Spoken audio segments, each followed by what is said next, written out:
میرا نام کشف جواد ہے۔ میں آج کل امریکہ کے علاقے سان فرانسسکو میں مقیم ہوں۔ میں ایک عرصے سے امریکہ میں سیٹ ہوں، جبکہ میرا بھائی لندن میں اپنا بزنس کر رہا ہے۔ ہم اس مقام تک اپنے والد صاحب کی بدولت پہنچے ہیں۔ میرے والد صاحب پولیس میں ڈی ایس پی کے عہدے سے ریٹائر ہوئے۔ انہوں نے ناجائز ذرائع سے بہت زیادہ دولت جمع کی، یہاں تک کہ مجھے نہیں یاد کسی غریب مظلوم کے ساتھ انصاف کیا ہو۔ وہ ہمیشہ دولت مند لوگوں سے پیسے لے کر ان کے حق میں لکھ دیتے تھے۔ میں یہاں صرف ایک کیس کا واقعہ اور انجام سناؤں گی۔ میرے والد صاحب کی ڈیوٹی مظفر گڑھ میں تھی۔ وہاں ایک امریکن نیشنل فیملی چھٹیاں گزارنے پاکستان آئی ہوئی تھی۔ گویا کہ وہ لوگ امریکہ میں بہت اچھی طرح سیٹ تھے، مگر انہوں نے پاکستان میں بھی ڈیری فارم اور پولٹری فارم وغیرہ کا بزنس بنا رکھا تھا اور یہاں سے بھی کروڑوں روپے کما رہے تھے۔ وہ اکثر چھٹیاں گزارنے پاکستان آتے رہتے تھے۔ ان کے بیٹے کا نام الطاف تھا۔ الطاف اس بار اپنے ایک مصری کولیگ کو بھی پاکستان گھمانے ساتھ لایا تھا۔ الطاف نے پاکستان میں اپنے گھر کام کرنے والی ایک بیوہ عورت زینت کی بیٹی فائقہ کو اپنے 3 مقامی دوستوں کے ساتھ مل کر نشے میں دھت ہو کر بے آبرو کر دیا۔ نہ صرف اس کی عزت پامال کی، بلکہ اسے مجبور کر کے شراب بھی پلاتے رہے۔ ساری رات جنسی درندگی کا نشانہ بننے والی لڑکی صبح جب مجرموں کو کیفر کردار تک پہنچوانے کے لیے پولیس اسٹیشن پہنچی تو پولیس والے دوسری پارٹی سے پیسے لے کر پہلے ہی آنکھیں بند کر چکے تھے، لہٰذا انہوں نے ٹال مٹول سے کام لینا شروع کر دیا۔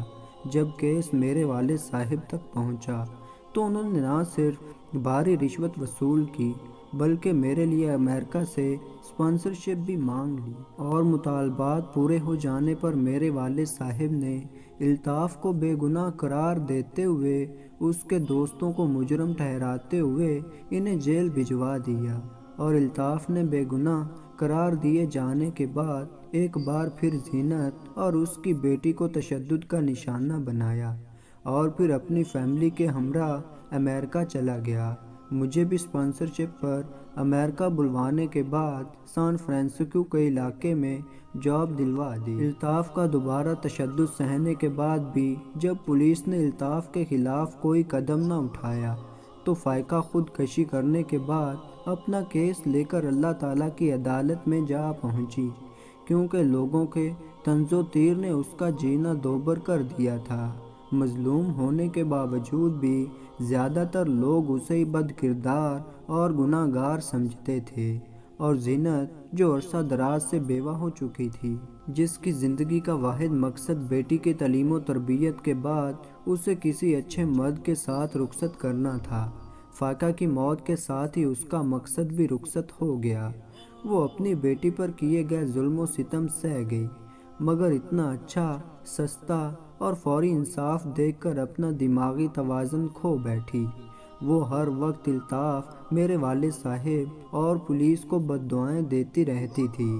اس کو اس بات پر بڑے بازار میں سرعام چند لوفر لڑکوں کے ذریعے پٹوایا گیا، مگر پھر بھی وہ باز نہ آئی تو دماغی توازن بگڑ جانے کے باوجود اس کو منشیات بیچنے کے جرم میں گرفتار کر کے تشدد کیا گیا۔ بعد ازاں جرم ثابت نہ ہونے پر چھوڑ دیا گیا، جس کی وجہ سے زینت نے بھی خود سوزی کی کوشش کی، مگر اس کی جان بچ گئی اور اسے ظلم و ستم سے بچانے کے لیے مینٹل ہیلتھ کیئر والوں کے حوالے کر دیا۔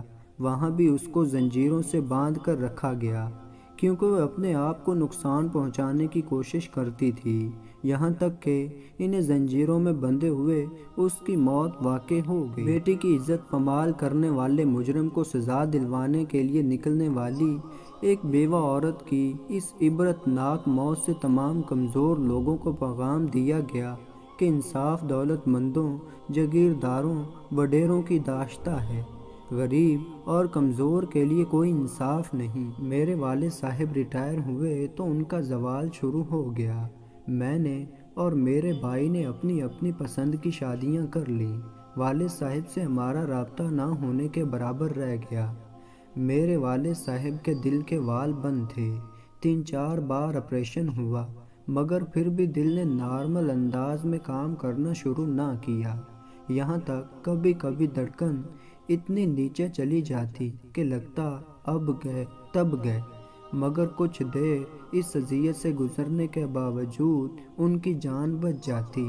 میرے والد صاحب بہت عرصے اس عارضے میں مبتلا رہے۔ لوگ بتاتے ہیں کہ 3 دن تک ان کی جان فقط سینے میں اٹکی رہتی تھی۔ وہ اللہ سے رو رو کر موت مانگتے تھے، مگر موت نہیں آتی تھی۔ پھر مولوی صاحب اور مفتی صاحب کو بلوایا گیا۔ انہوں نے بھی بہت دعائیں کی، بہت پڑھا، اذیت میں کچھ کمی تو ہوئی، مگر جان پھر بھی نہ نکلی۔ 1 ہفتہ اسی طرح گزارنے کے بعد میرے والد صاحب کی جان نکل گئی۔ میرے والد صاحب کی موت بھی کرپٹ لوگوں کے لیے عبرت بن گئی۔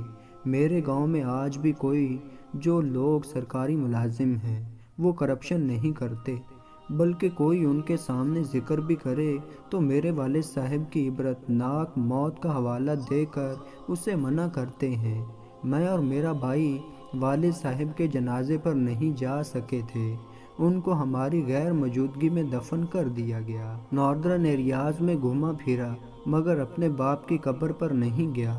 میں نے بھی ان تحاریر سے عبرت پکڑنے کے بعد والد صاحب کے لیے دعائے مغفرت کرنا شروع کی ہے، ورنہ ان کی موت سے لے کر آپ کی تحریر پڑھنے تک مجھے نہیں لگتا اس دوران کبھی ان کے لیے دعائے مغفرت کی ہو۔ میرا باپ جس اولاد کے لیے اتنی کرپشن کرتا رہا، وہ اولاد نہ اس کے جنازے پہ گئی، نہ قبر پہ، نہ ہی دعائے مغفرت کی۔ میں اپنی کہانی میں کرپٹ لوگوں کو نصیحت کروں گی، اولاد اور مال و دولت فتنہ ہے، اولاد کی خاطر کسی کا حق نہ کھاؤ، نہ ہی کسی پہ ظلم کرو۔ کسی مجبور کے ساتھ کیے گئے ظلم کی سزا انسان کو دونوں جہانوں میں ملتی ہے۔ تو دوستو، اللہ تعالیٰ مجھے اور آپ کو عمل کرنے کی توفیق عطا فرمائے، آمین یا رب العالمین۔ تو دوستو، ایسی ہی شاندار ویڈیو دیکھنے کے لیے چینل کو سبسکرائب کریں۔ تو ملتے ہیں ایسی ایک اچھی ویڈیو میں، تب تک کے لیے اللہ حافظ۔